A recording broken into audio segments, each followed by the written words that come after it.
I want to start by a housekeeping issue. On my left is my acting director, Farai Marapira. He has joined my team. You know that my substantive director, Comrade Mgwadi, is busy slugging it out for his seat. Just like his boss is also slugging it out for his seat. He is an MP, he has to be in his constituents. And I'm happy to say the party, the president has given me somebody who will try to fill in the gap. I expect that he will work well with you, as has always been the case with our department, but more important, that you give him all the necessary support which you have always given to my department. Administrative issues, some guidelines, the tidbits on how things should be done and not be done. He will really appreciate whatever you can, and he will give you his best. He means well, and I also know you mean well for him. Don't try to upend him because he's new. So that's Farai. He will be giving you his number so that you can be in touch with him on any issues. Here are the phone numbers from your Google account. Okay, sorry.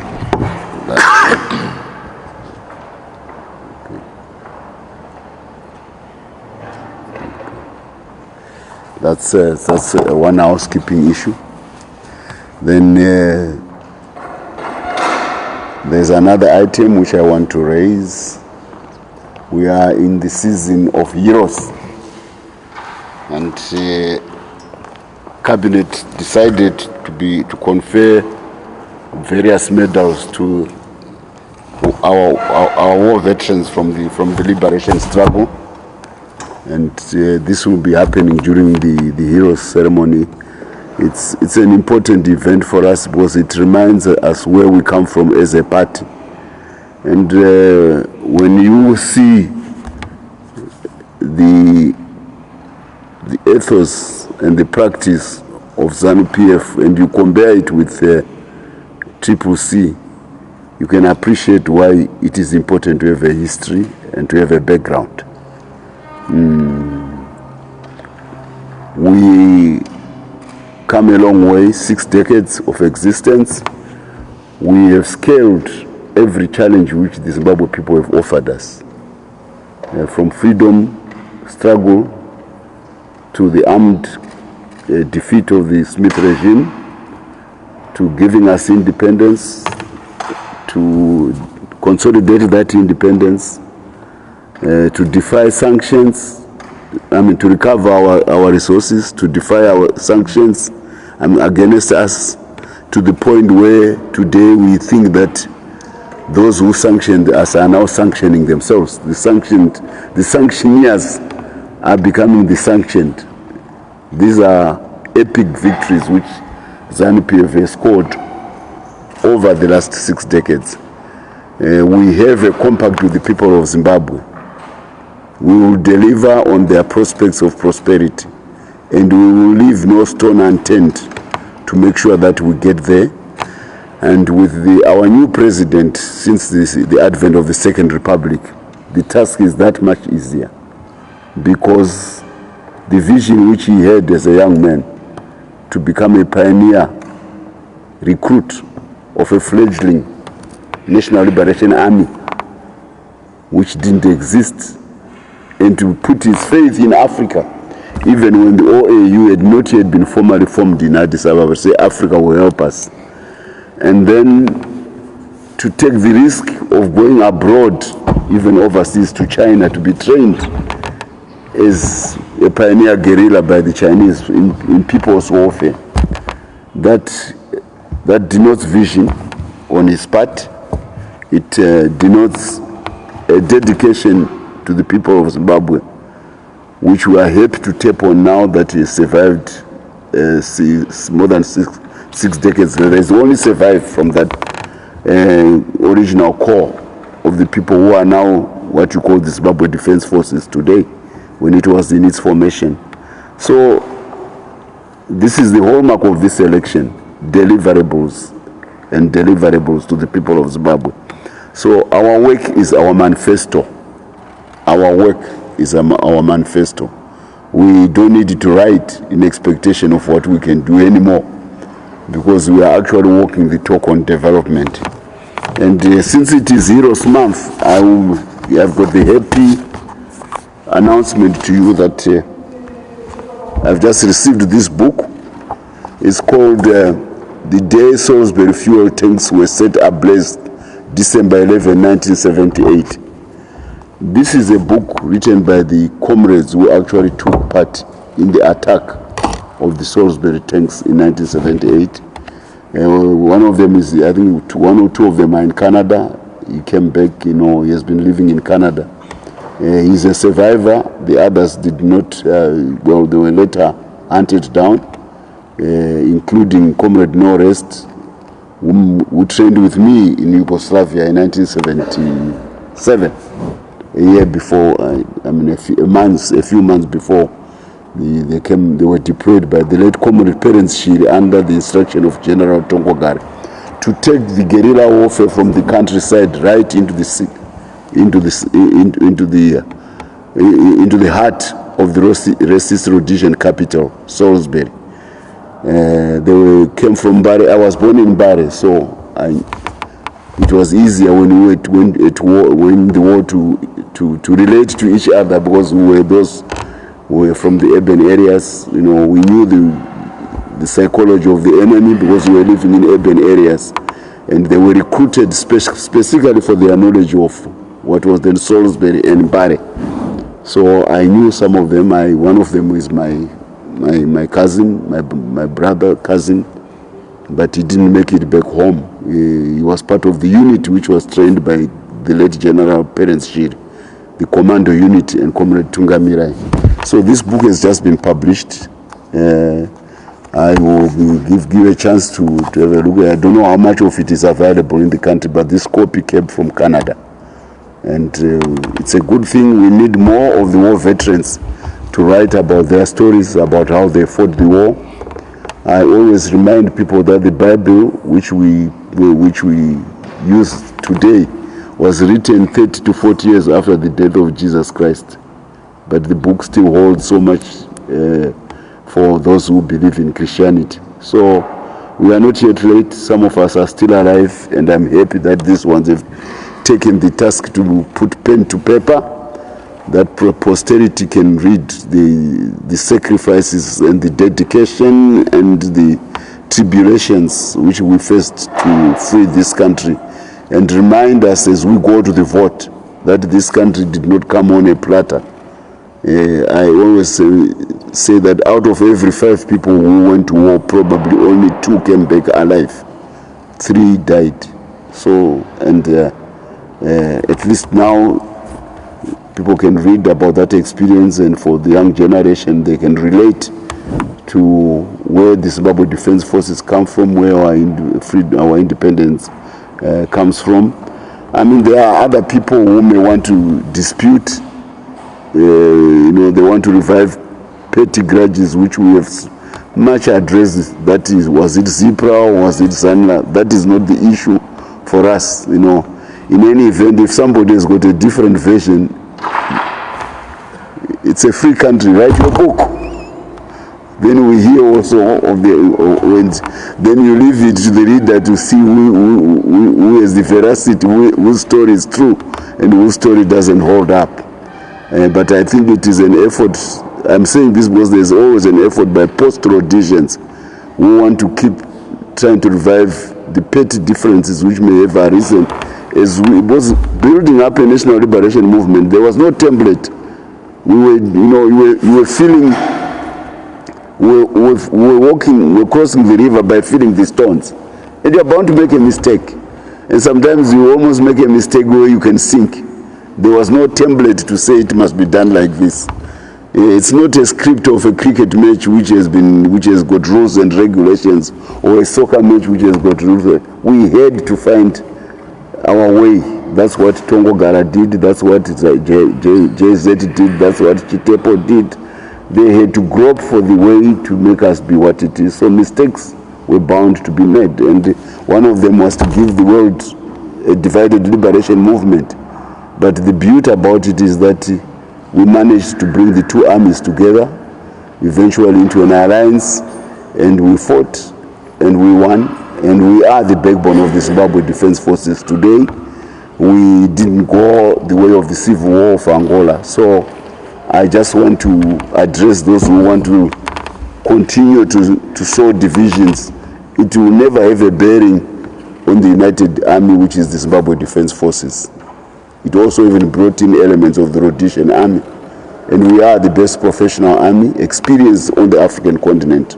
I say it with pride, because we come from the battlefield, then we went to school, and that generation of young people, they were the smartest this country could produce. I always remind, if I get a chance, what Father Prosa, who was the principal at St. Augustine's, one of the best school in the country. He was asked by the BBC why the young people were going to war, and being of British stock, he was English. He couldn't say they are going to war because you are oppressing them, because it would have offended the white population and the West.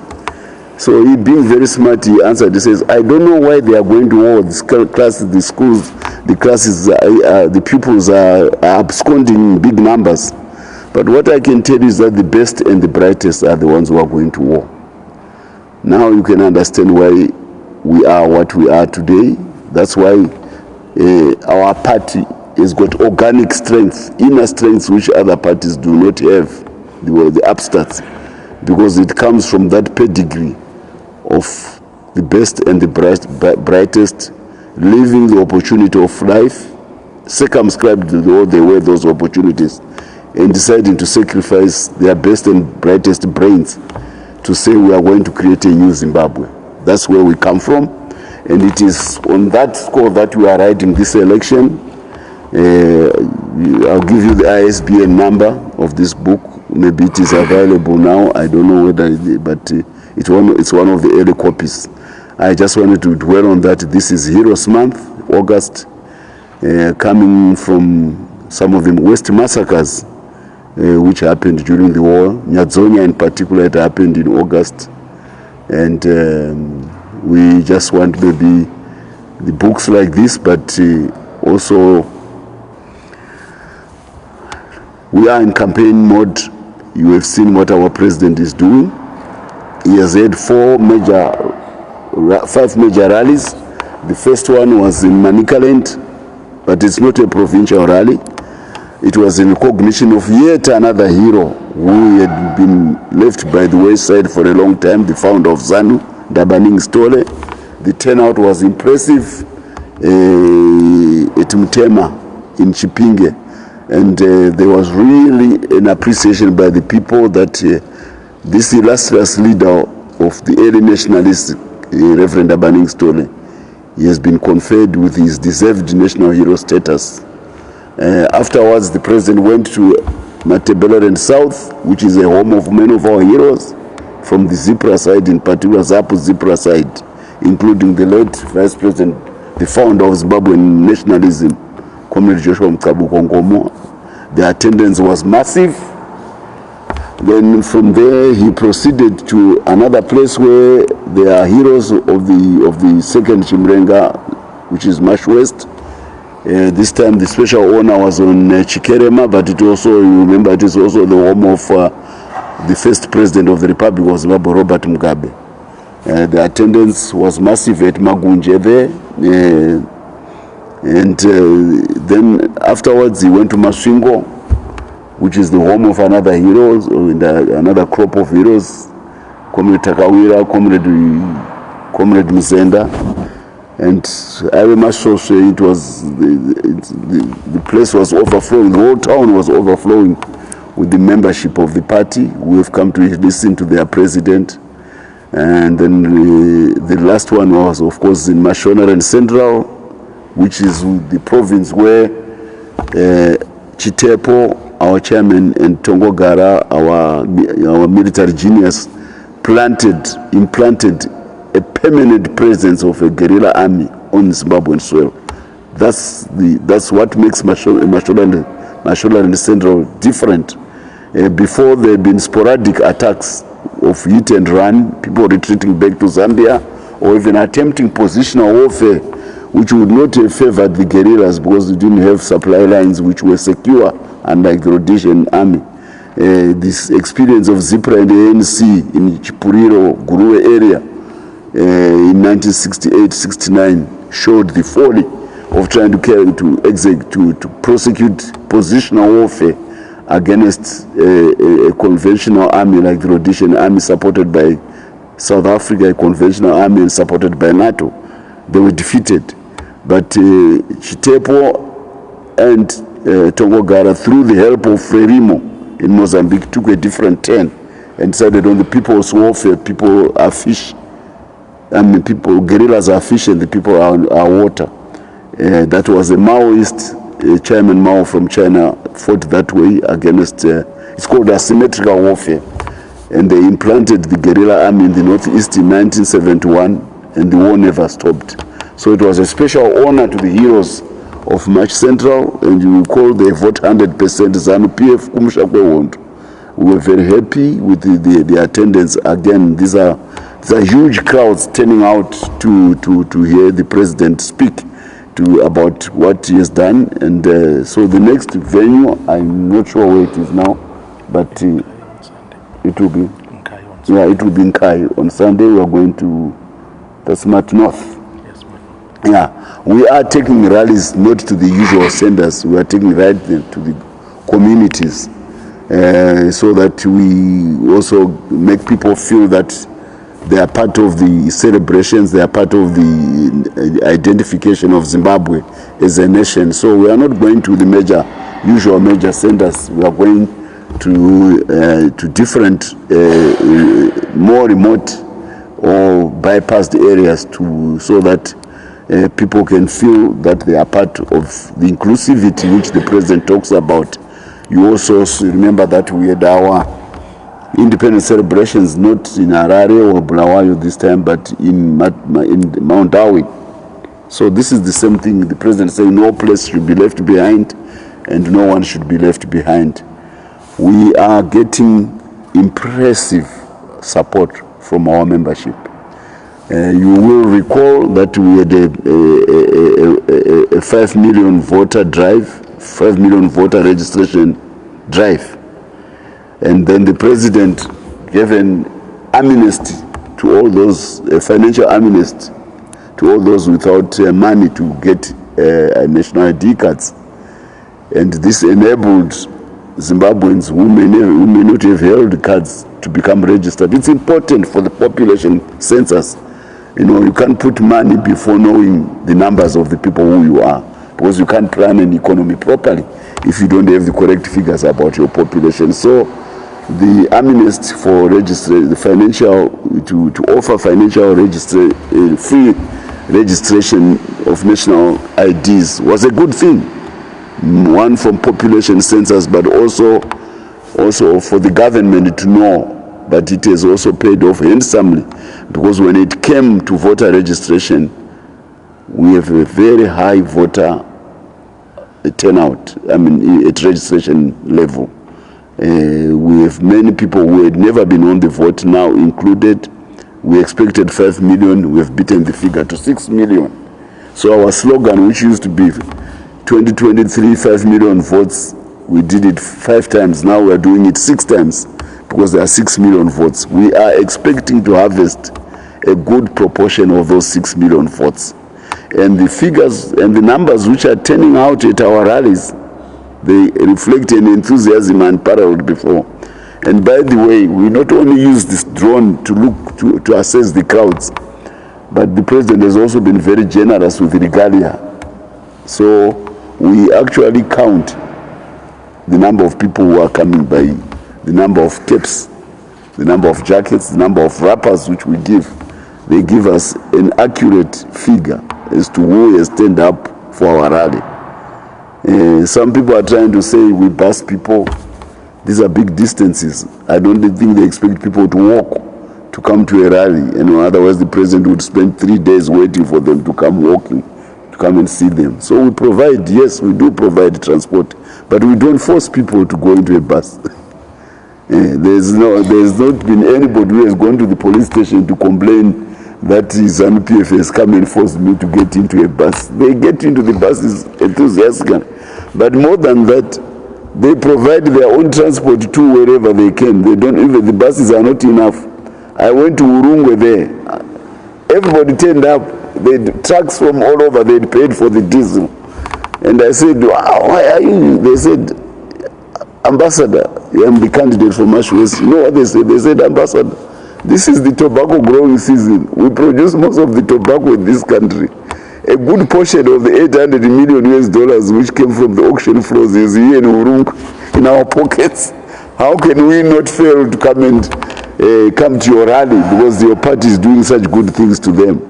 So it's not only buses which are provided by the party. It's also the enthusiasm of the membership. They provide their own transport. Nobody wants to be left to a Zanu PF rally, you know, because the president is doing things which is changing the people's lives at grassroots level, day to day.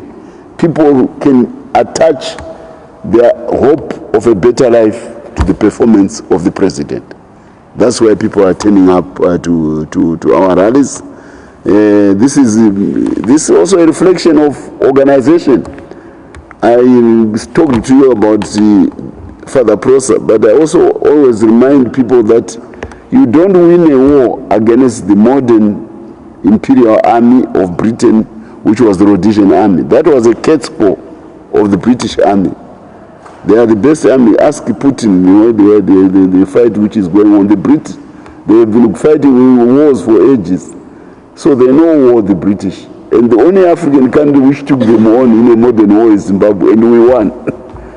It has, this underscores the fact that we had to raise our organizational level to a commensurate and then surpassing level to that of the Rhodesian army.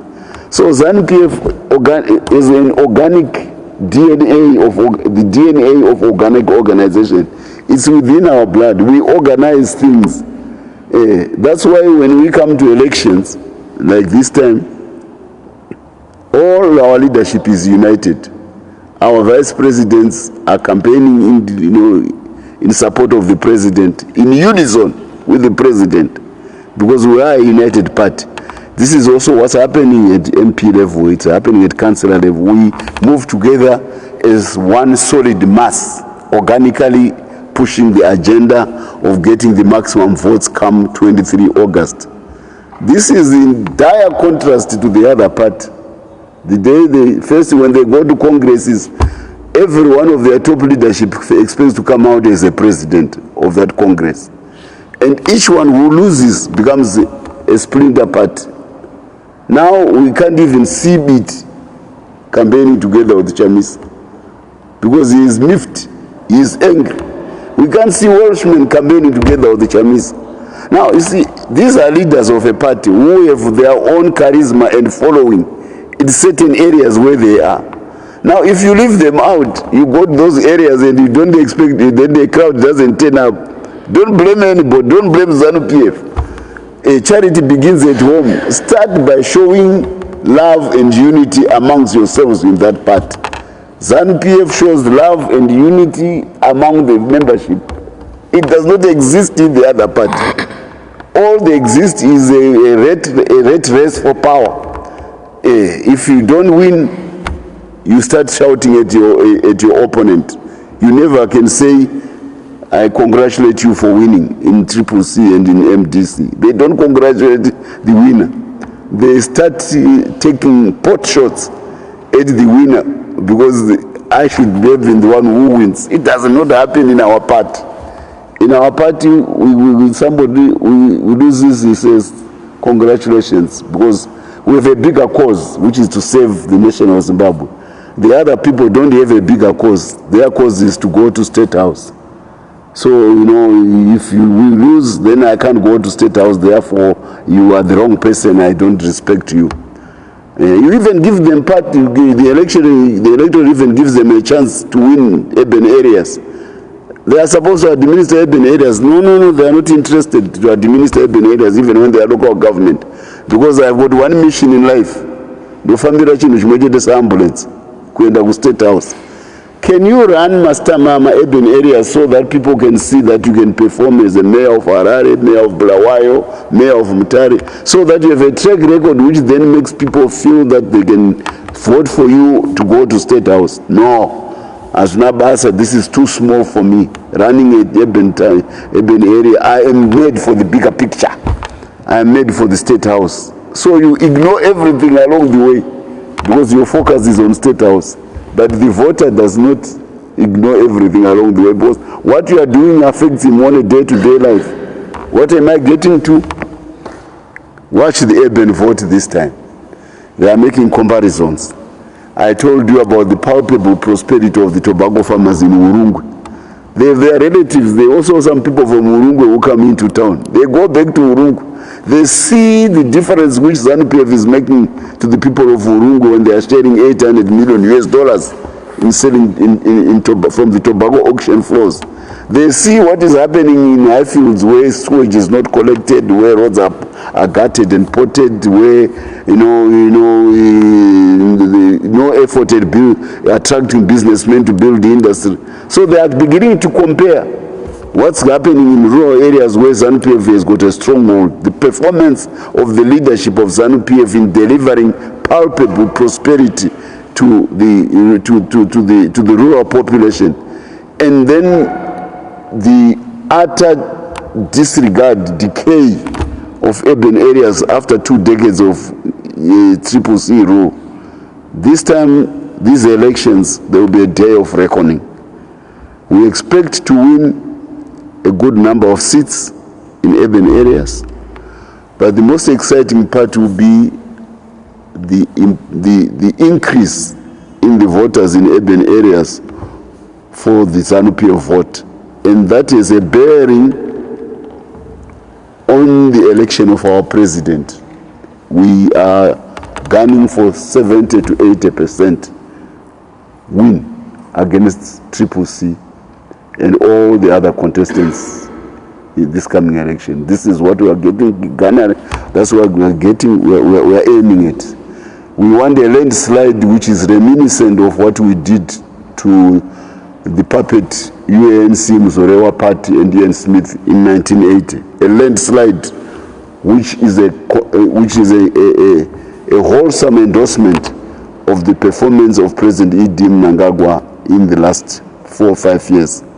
And the record is there, the infrastructure rollout, the beautiful roads which are now offering safe driving, even when notwithstanding the increasing number of cars on the roads. There's so much prosperity, everybody is buying a car, but the roads are coping because they are good roads, they are being built everywhere. The investment in mining on a scale unprecedented. We have 5 billionaires in Zimbabwe now, working on steel, working on lithium, working on, these are the best possible businessmen on the planet. They've been attracted to Zimbabwe by President Mnangagwa. This big investment generally uplifts the country. You will be happy to know that come December 1, we start producing steel at Maniza. The date is set. Yeah, December 1, there will be a big ceremony in Chivu, Maniza, Mvuma, for the production of pig iron steel for Maniza. These are deliveries. And we go to Goromonzi. We are exporting lithium concentrate for batteries to make these for these phones and for the car industry, for the new electric vehicle industry. These are deliverables by the best possible businessmen on earth who have been attracted by the open for business mantra of President Mnangagwa. I want to stray into sports. Whoever thought Zimbabwe would be the home of a league of T10 cricket? That billionaire from Dubai has introduced T10 cricket, and the crowds which are going, the excitement about the inclusive nature of cricket, which used to be all white. People are coming from Highfields, from Fakose, from all over, from Kwekwe, to come and watch cricket matches. Best cricket players. Remember, we were banned by cricket from playing cricket by the British. when during the height of sanctions. Now we are actually hosting cricket leagues in Zimbabwe. This is how President Mnangagwa has turned the fortunes of this country around. The pariah status which the West thought they would designate us is rubbing off because the performance of Zanu PF and President Mnangagwa speaks for itself. Nothing succeeds like success. And when I see the picture of the president, I see success all around him. Everything around him is success. This is what's appealing to the electorate. This is what's appealing to the African leaders who are now inviting him to all sorts of events on the continent. And we are even garnering to become a member of the Security Council. Remember the Security Council of the United Nations, 2008, the British wanted us to be under sanctions, and the Chinese and the Russians vetoed that resolution. Would have been tossed, if the British had been allowed. Now we are actually aspiring, and Africa is supporting Zimbabwe's candidature to become a member of the United Nations Security Council, the top 15 countries responsible for international security. This is how the fortunes of the country are being turned around, whether in diplomacy, whether in economic performance, whether in sport. And we are also happy. We are even Dr. Gut declared a national hero. This is good for the country. He is an outstanding clergyman, a man of faith. But you got to remember, when we were defeated, the resistance was only in the mind, spiritual. The formation of the first independent African churches, was the first form of resistance against complete domination after we lost our country in the 1890s. So 100 years he dies, but he has got this impeccable, achievement of actually forming a Christian church which is independent of Europe. The European churches were teaching us to say the Europeans belong. When God is African, the original God is African. The Christianity comes from Africa. It doesn't come from Europe. But Europe appropriated Christianity and made us believe that God is white and is European. These are our heroes who said, no, God is also African. God is also God is everybody. That's what the Dr. Gutis did, and he was very patriotic. I must honor him at personal level. When we were fighting against sanctions, and I was made the charge in the spearhead of the Lukwist police, he flew all the way to China and gave me grace at the embassy in Beijing, because he liked the fact that we were building relationships which would offset the impact of sanctions from the Western countries, and saw China as a champion which would provide alternative capital. And he felt that effort had to be blessed, and he came to Beijing and he prayed for me, at the embassy. This is the burning patriotism of that churchman. This is what makes Zimbabweans be what we are, and we are happy that the party, the government has seen it fit to make him a national hero. That no matter which field of endeavor in which you are, if it has a bearing on the wholesomeness and holistic nature of Zimbabwe society, it is a good thing. So well done, Zanu PF, for conferring national hero status to President Mnangagwa, by President Mnangagwa to Dr. Guti. The diplomats, everybody's invitation is out. All the diplomats in Zimbabwe are observers, including the Americans. We are not going to hide anything about this election. It's a festival of democracy by Zimbabweans. We fought for our democracy. We don't owe it to Western strictures. When they were rulers here, they never gave us democracy. So we have a showcase of our democracy, and we are confident about it, that we have said the observers can come from anywhere where they want. They are here to observe. They are not here to monitor. Sovereignty cannot be monitored by foreigners. You understand? That's the difference between us and Triple C. The other day, they were trying to say the United Nations must do this. No. Sovereignty cannot be monitored by foreigners. That's why we fought to have an identity. We are happy they are here to observe, only to observe how Zimbabweans go about with their democratic practices. We have lived up to the expectations of SADC. We have also complied with the strictures of the African Union on elections. That is our own constituency. These are our brothers and sisters. We don't hide our pride in being marked by our brothers and sisters, but we definitely took our stance when former Western imperial powers want to teach us about democracy. No, we object. But anyway, this is not a time for recriminations. We are happy that the invitations have been extended to the EU, and they've got their team on the ground. They've already appointed the head of the team. We hope they can come and observe and not try to monitor what we are trying to do. And the good thing this time is that the country which was always a problem within the EU, the British, they left under Brexit. So the cantankerous British, maybe this time they won't be able to influence things in a negative way. But the vibes from London are also very good. They once cantankerous, they are no longer cantankerous. Now they are on side. We have President made sure that we reach out to everybody, no enemy to none and friend to all. So the vibes also even coming from London, they are good. We hope that everybody will be happy with our elections. We are also happy with the preparations with the ZRP. They are determined to make sure that there is peace before, during voting, and after the vote. Remember in 2018, everything went well. Then trouble causers came after the vote to upend what had been a very clean election.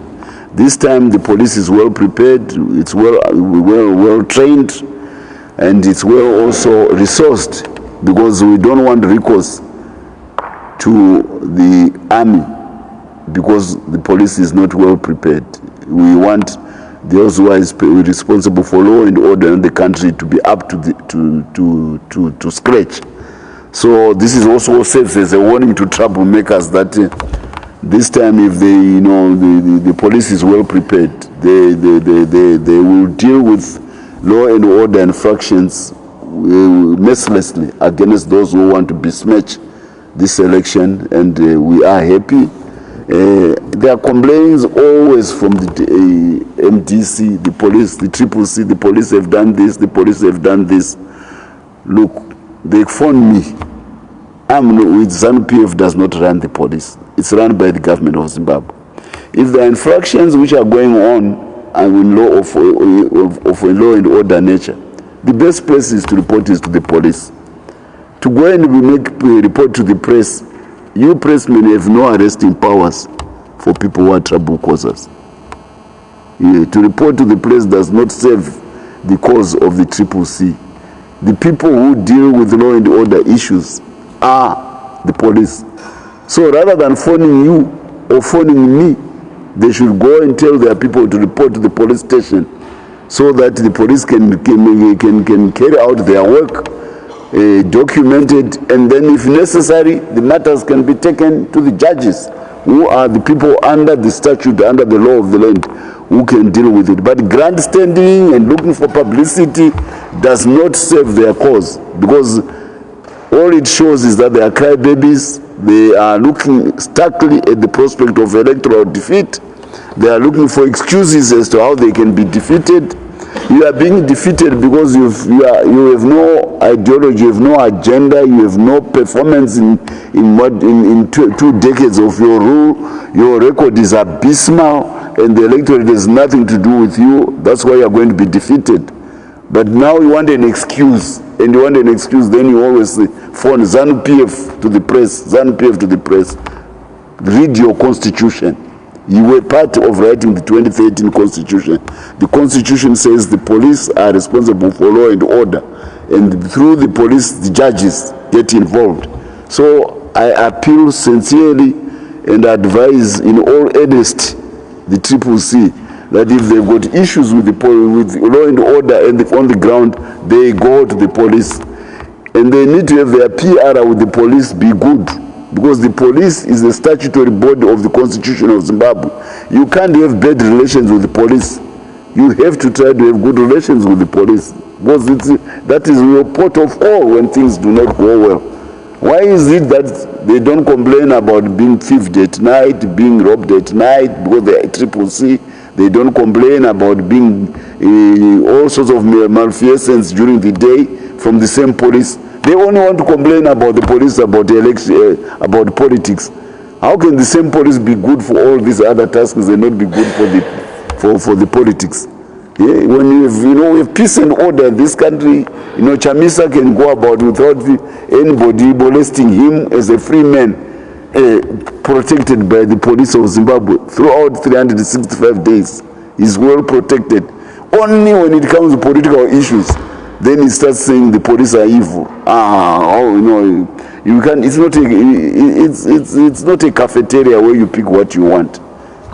This is a la carte menu. The police are good all the way through.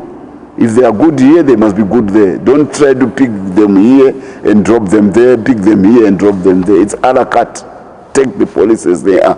And if they don't have PR, it's not our job as Zanu PF to do PR for CCC.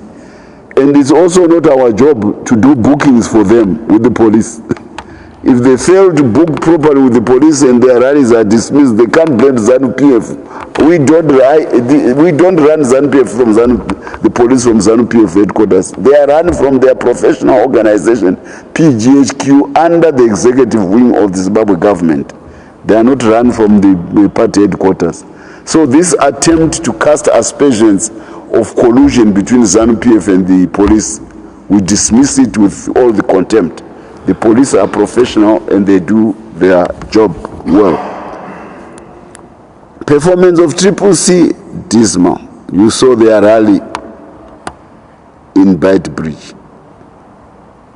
It's expected that if people in Beitbridge have got a spanking new Beitbridge border post, which is the best in Africa, and they know that it has come from President Mnangagwa, and they can see the modernization of Beitbridge, they attach that kind of feel-good factor about the Beitbridge post to the person and the party and the government which has delivered the goods. There's no way in all the CCC run mayorships, anything which is compared to what has been done at Beitbridge. Havana chekuratidza kungoti watakanga tichitonga for 2 decades. Zero, zilch. Have you ever seen a new hall built by the CCC in 2 decades of running urban areas? A wall, a school, nothing, zero, zilch. So you expect people to turn up for your rallies. You have nothing to do with their welfare. You have nothing. I'm talking of business people who are coming here.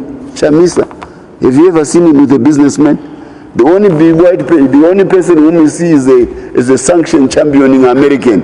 Then in this picture that I'm under the tutelage of America.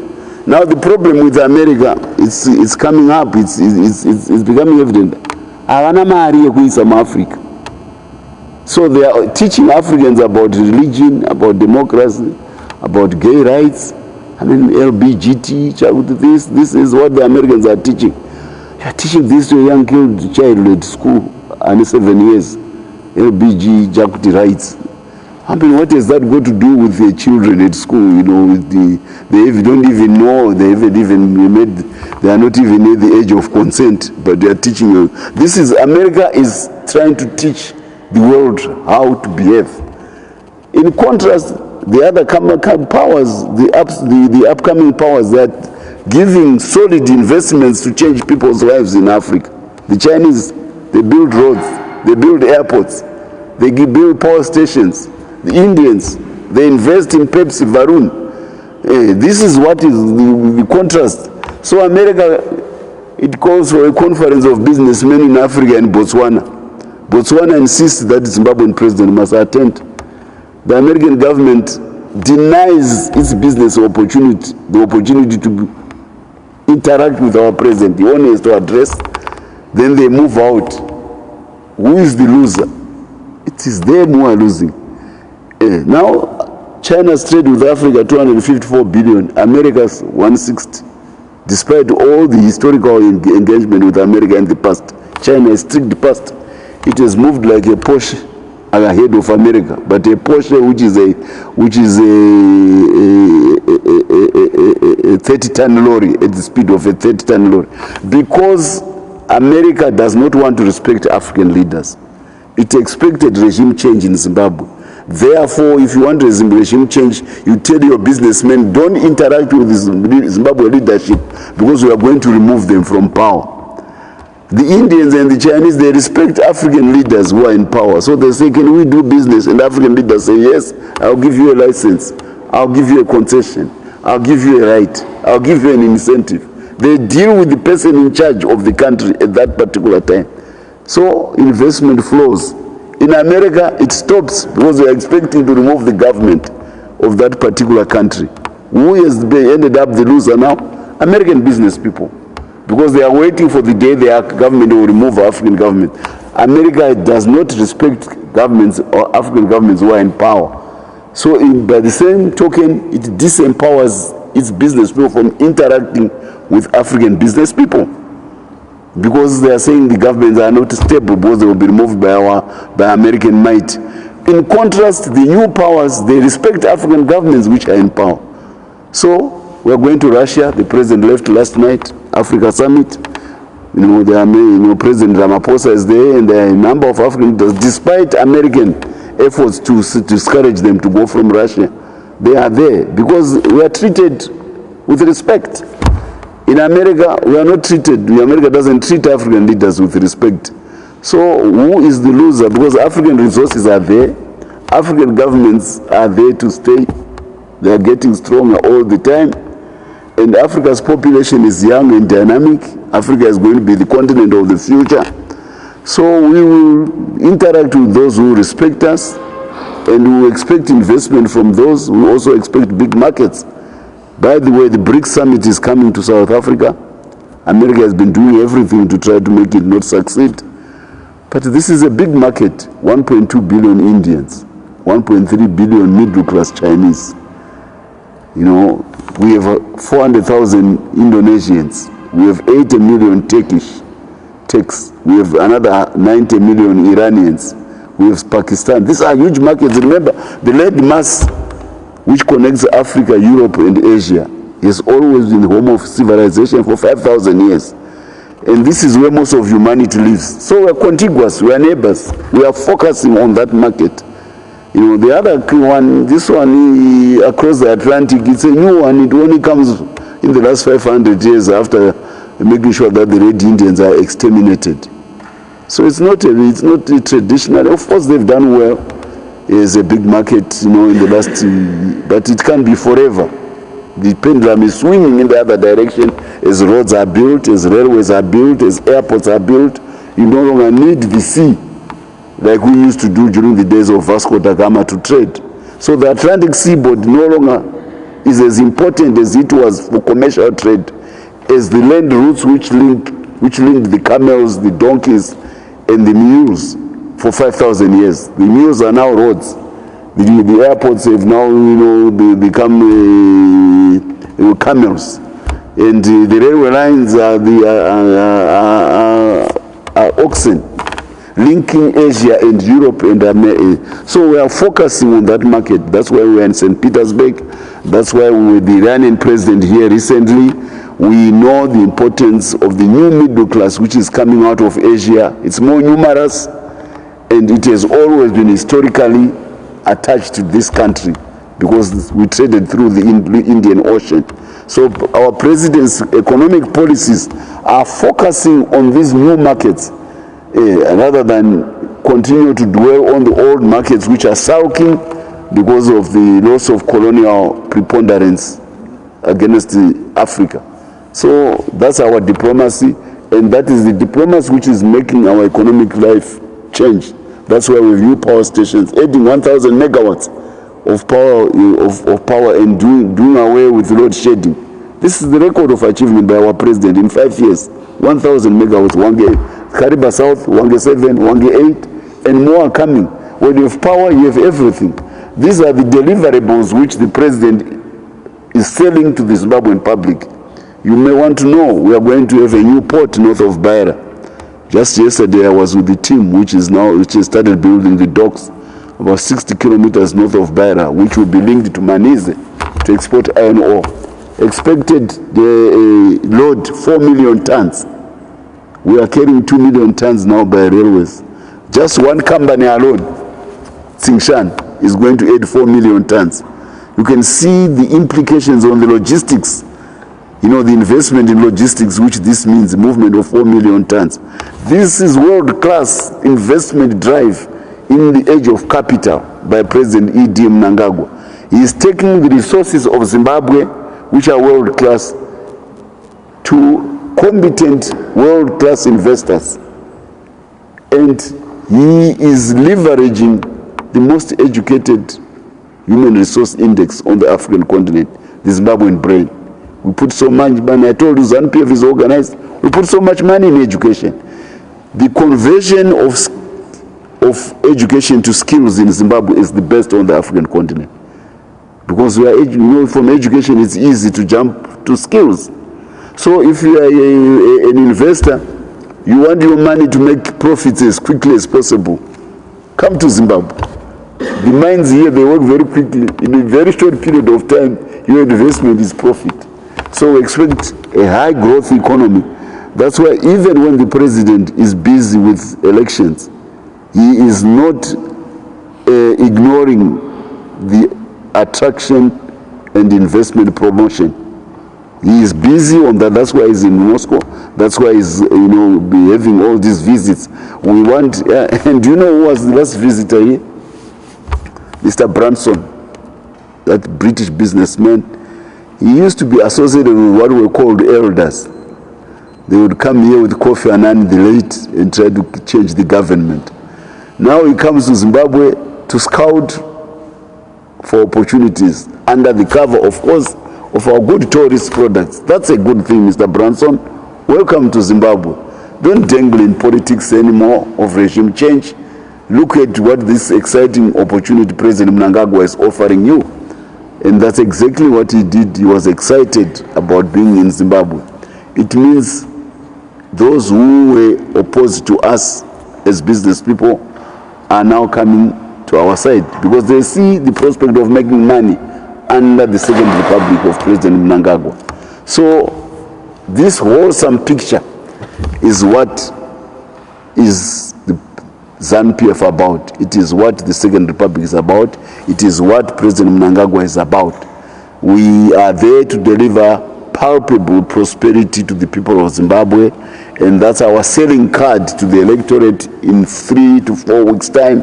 When the election comes, we are going to deliver a landslide victory, and we are going to say bye-bye to the negative politics which has supported CCC and regime change. That's gone, and they don't have the money. The people who used to fund them are the Bransons of this world. I spent almost up to 12 o'clock midnight waiting for CCC candidates to pay.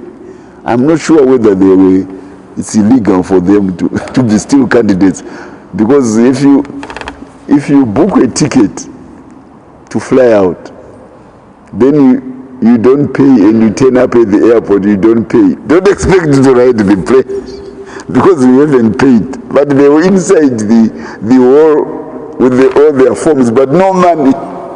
So I'm not sure whether ZEC did well by allowing them to extend all the way to midnight. But look, that's ZEC and the candidates. ZEC and the candidates, they can sort that one out. But me,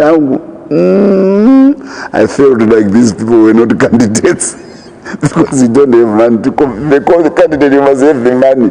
You know, you can't press an order and don't pay, then expect delivery. You will not get delivery. Order and pay. They did not have money to pay. It means that they have been abandoned by those people who used to support them. And one of them, for your information, is George Soros, who is a friend of Branson. Now Branson is here. So, and George Soros has also been removed from the chairmanship of Open Society Institute of Southern Africa. This is the fund which was used to support regime change. And I hope you say, and I do social media. They were paid from the Open Society Institute of Southern Africa, run by George Soros. Now it looks like his son says, Baba Mutambiza Mari, he's no longer chairman, the son took over, and he cut the budget by 50%. So, they want to blame Zanu PF for their lack of funding. It's their problem because they've fallen out with their funders. It's true. They don't have money because the funders have withdrawn. So without money, it's very difficult to run an election. And then you make it worse. You remove all the leadership, which is experienced, which has got capacity. You look for young people without money, and you now want to say they should run a campaign. How can they run a campaign with on empty pockets? The party has no money. The membership in my urban areas, you impoverish them because you never created prosperity by building factories and being a friend of businessmen. So businessmen are prospering under President Mnangagwa. Hakuna macheke arguenda ku Triple C because there's nothing good coming from the businessmen from Triple C, but there's everything good from Zanu PF. So businessmen are not giving them any money. So hakuna mari, poverty, lack of funds is one of the biggest problems for facing that part, and we can't be blamed for that, and we will not raise funds for our opposition. It's not our duty to raise funds for the opposition. Indo das bonela ngawaite zvinhu zvavavega ikoko. Good thing, my last every time we were getting into elections, because Zanu PF is popular, they created a phantom opposition through inflation. All the prices would go haywire as we go towards the election. So this time they tried the same game, but the President Mnangagwa has been systematic in his fight against inflation. I remind you, in 2013 we called for the legalization of the SME gold sector. Now the president has got the pride to say, SME miners. He has reason to. I saw him in Kwekwe with the ED for miners.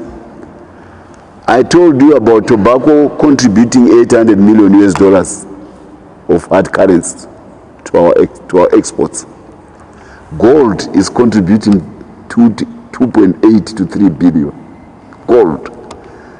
Vafana vari kuchera gorid, and the gorid yotorwa nendege is being taken to Dubai. US dollars come from America, arrive in Dubai. Before they are even unpegged, they are transshipped into the plane to Harare. If you see $100 notes coming in Zimbabwe, they are all new. The $100 notes. They have not even been opened in Dubai. If you make a mistake, you wipe your cheek, you get bent, because it's still hot from the printing press in New York. Those dollars are not printed by Zimbabwe. They are coming from New York, where the printing press is. But they end up in Zimbabwe because vafana vari kuMakaha, vafana vari kuChakari, vafana vari kuGiant Mine, vafana vari kuGwanda, they are digging gold and becoming rich. And the merchants in Hong Kong, the merchants in New York, the merchants in Shanghai, in Mumbai, in London, everybody is excited about this gold, the gold soup in Dubai. This is what the president has done. This country was built on gold for 800 years. He has restored gold as the shining metal which supports our currency. No more of this US dollar nonsense. And US dollar number one, US dollar number one. Masvingo is older than the America. America starts in 1779. Masvingo is much older. When they were building Masvingo, what were they trading with? There was no US dollar. They were trading in gold. Now we have a gift Mugano, a Zimbabwean economist here. He tells you that the US dollar is the most important currency. It's like a baby telling the mother that I'm older than you. You can't do that. Your mother is older than you because you are the baby. American currencies, yesterday, gold has been around for 5,000 years. You know, in Zimbabwe, we dig gold here. Everywhere there is gold. So we dig money. In addition to earning my exports, like tobacco, selling lithium, selling blueberries. We actually dig money from the ground. SMEs. Those are these are the people who are with the economy yedu ifambe. These are the people who are supporting the currency yedu, strengthening ones. That's why the Reserve Bank governor is walking with a spring in his legs. He knows that Bafana are gold. So the most trusted money of ages, the money of gold, is supporting Zimbabwe's currency. This is the wisdom of our president, to say we cannot continue to reference our currency based on the currency of another country, America, which is printed by another government, because we are then at the mercy of that particular government. What we have, which is Zimbabwean, which is original, it's gold. And in Zimbabwe, gold is everywhere. Gold.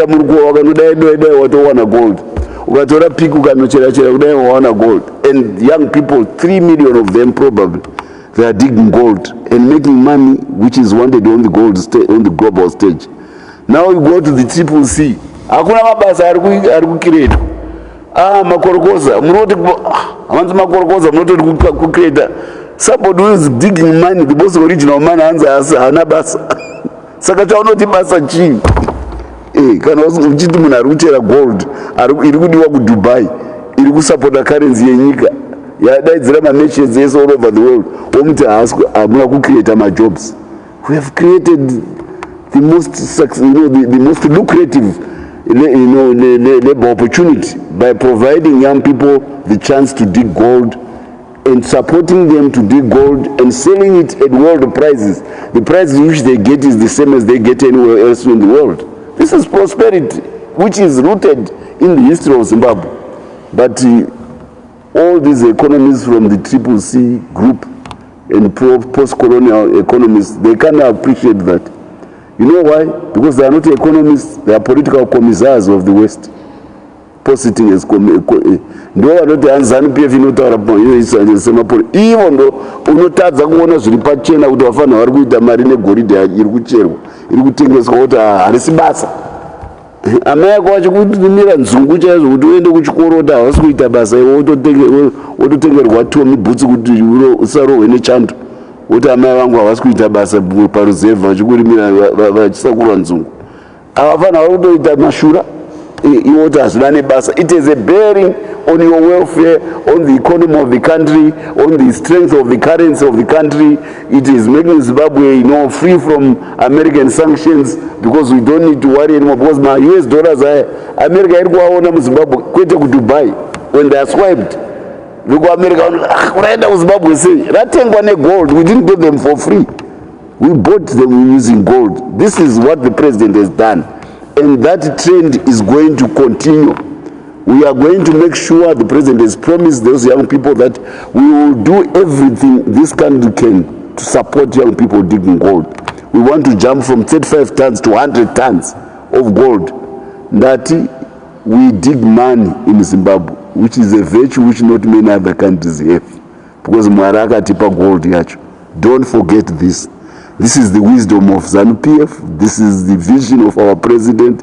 But it can't be appreciated because gold here, they're up a British. Nobody's why. How somebody in America and in London can be the owners of gold in Kumakaha, Zimbabwe. Here wakauya wakatagura gold pavakauya in the 1890s. So we are authentic. We love our country. So this is the message of Zanu PF as we go to the elections come 2023, and it's resonating with the electorate, and it is responsible for the huge turnouts at our rallies. Manzwak, I think I tried to explain the context in which we are going to win this election. Thank you, our PC, Comrade Bima, for the wonderful work which is done, and salute to the energy of our president, a sprightly 8 years old of energetic campaigning to make sure that we romp home come 23 August elections. I thank you. Any questions? I'm ready.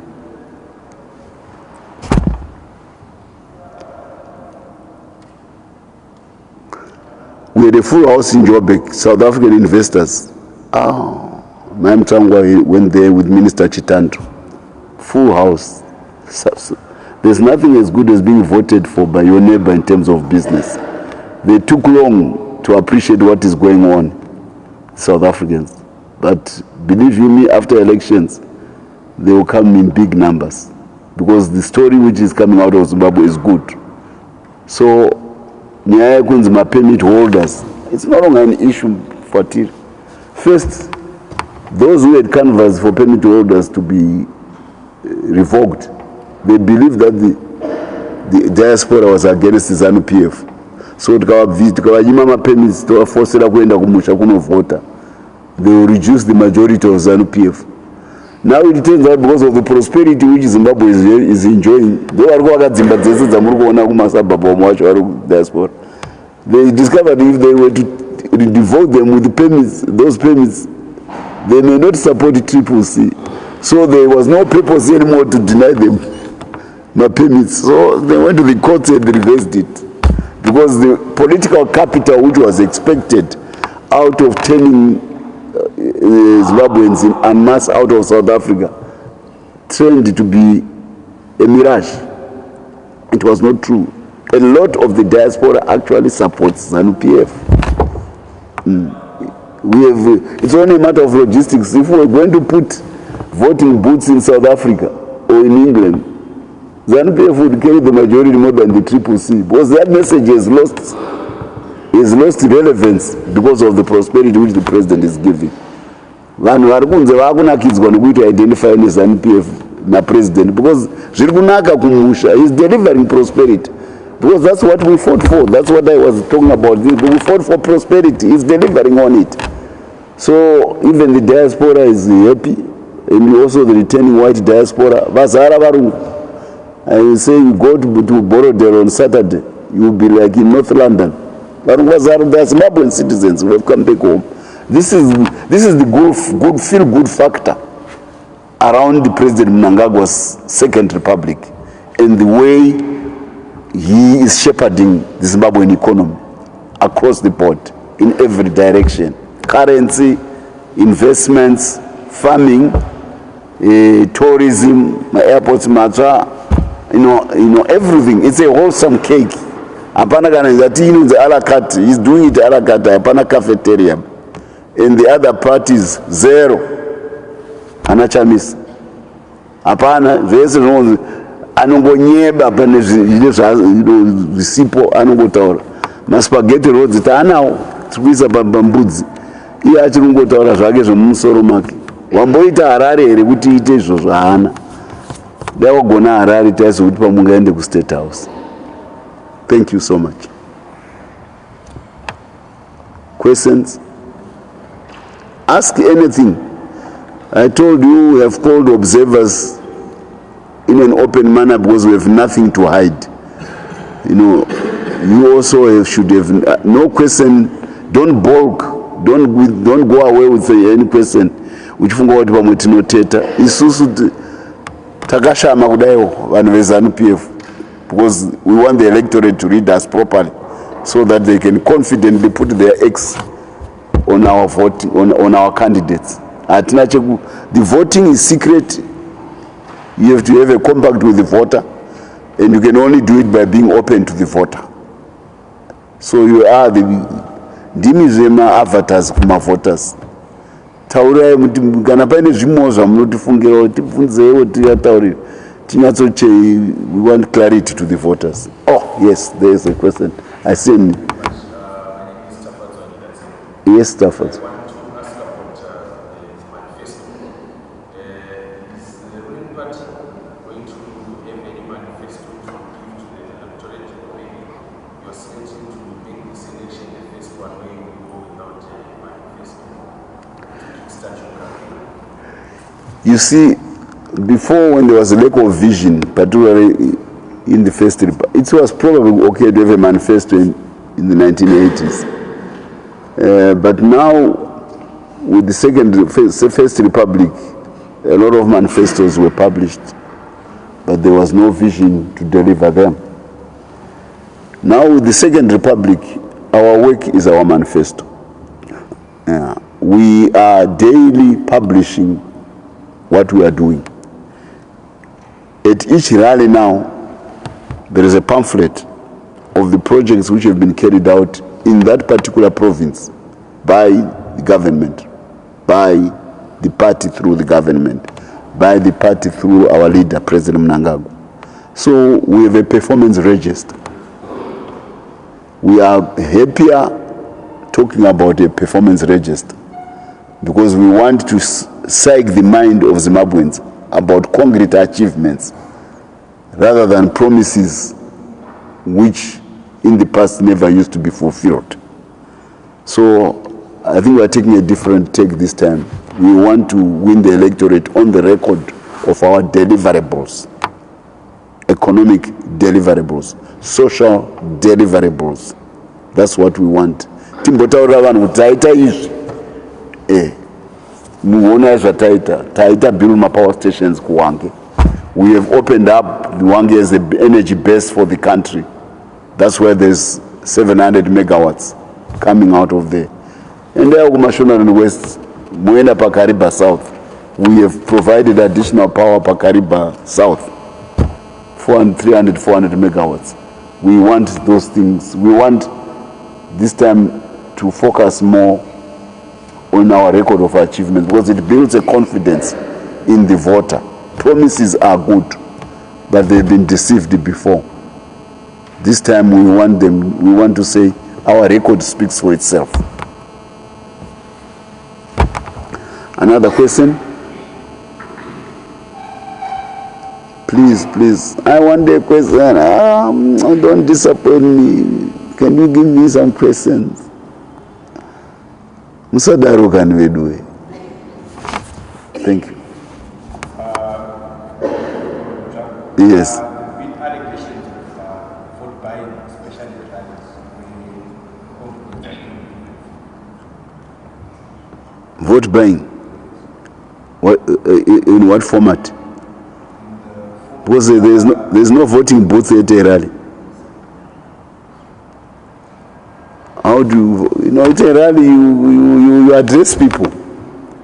What is the specific? I don't want to shortchange you. What are the specific instances? That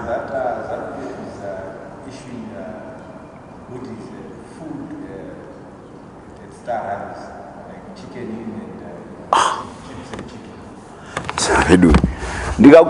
Ukandidaidza kumba kwako iwe ururudza wondinyima chikafu kumba kwako zvine mushumo here izvozvo. Is we are an organized party.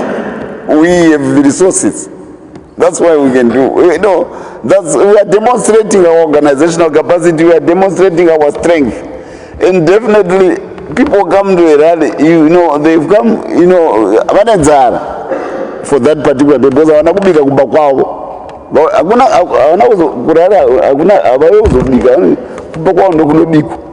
So we have the capacity. Tochipowa vanhu kuti vadye. Yonzi kutenga vote. So you tell me that a Zimbabwean voter who could sacrifice his life to free his country can be bought his vote can be bought by a piece of chicken.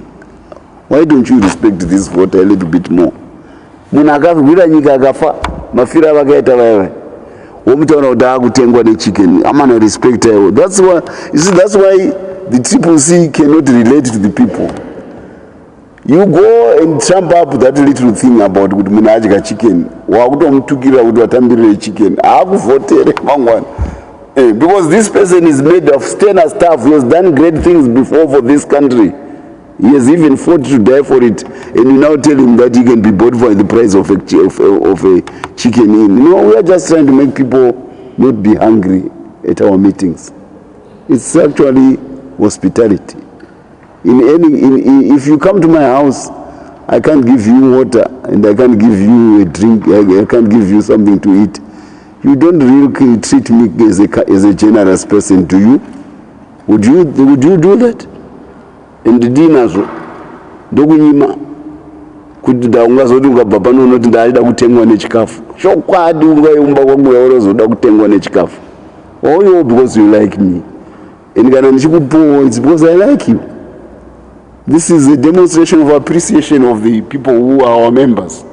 And we have the means, because we have worked hard as a party to get the means. So we are generally generous, because we have worked, we are a hard-working party. We can return the generosity to the people by showing the fruits of our hard work as a party. So no matter what we are generous, by the way, avapinde mubooth vakabata chicken in, vanenge vakabata ballpoint. Ndo yavanovhota na, and mubooth anenge ari one. So if you have bought him with the chicken in, akazopinda mubooth ari wega, anogokanganwa chicken in yakuvhota zvaanoda. How does it affect him to kudakachika chicken in kuti anoda kuvhota? Chokwadi chazvo vana muZimbabwe vanzi vanotengwa nechicken in kunovhotera party. No, respect your electorate. Respect the voter. They are much more serious people than that. That's why they can respond and build a country which is becoming Africa's shining star. Excess food, minerals being exploited, goods made in Zimbabwe for the global market. These are serious people, the 60 million voters of Zimbabwe. They deserve respect. Don't reduce them to the price of a cheap 2-piece chicken in offering. No. We take them much more seriously than that.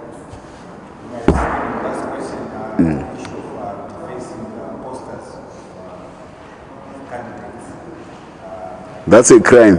Ngona zita izvozvo enda kumapurisa vaende vasunge munhu iye ngaasungwe munhu anoita defense. That's because under the electoral law it's a criminal act.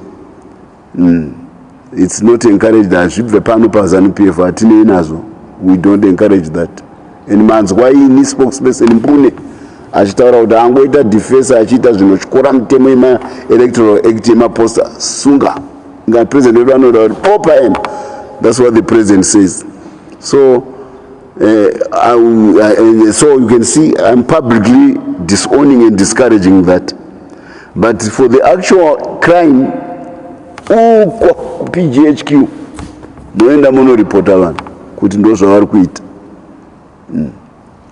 Otherwise, kana munozoita we-CCC cry babies vari kurohwa vanoda kuchema kuti hey, tazoitwa zvakati vasingaende kumapurisa. Ngavaende kumapurisa uko vanoripota. Mapurisa will be more than ready to deal with those issues, because that's a law and order issue and tranquility during the elections. We condemn such kind of behavior as a party, and we encourage that those who are culprits must be reported to the police.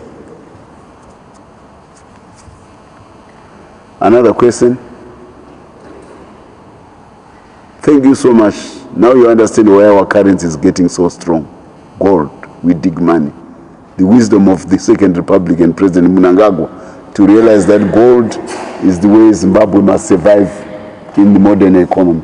Azvizikanwa ku-CCC nekumekwese. And anamugano avazvizivi. Ma political commissar, they are not economists.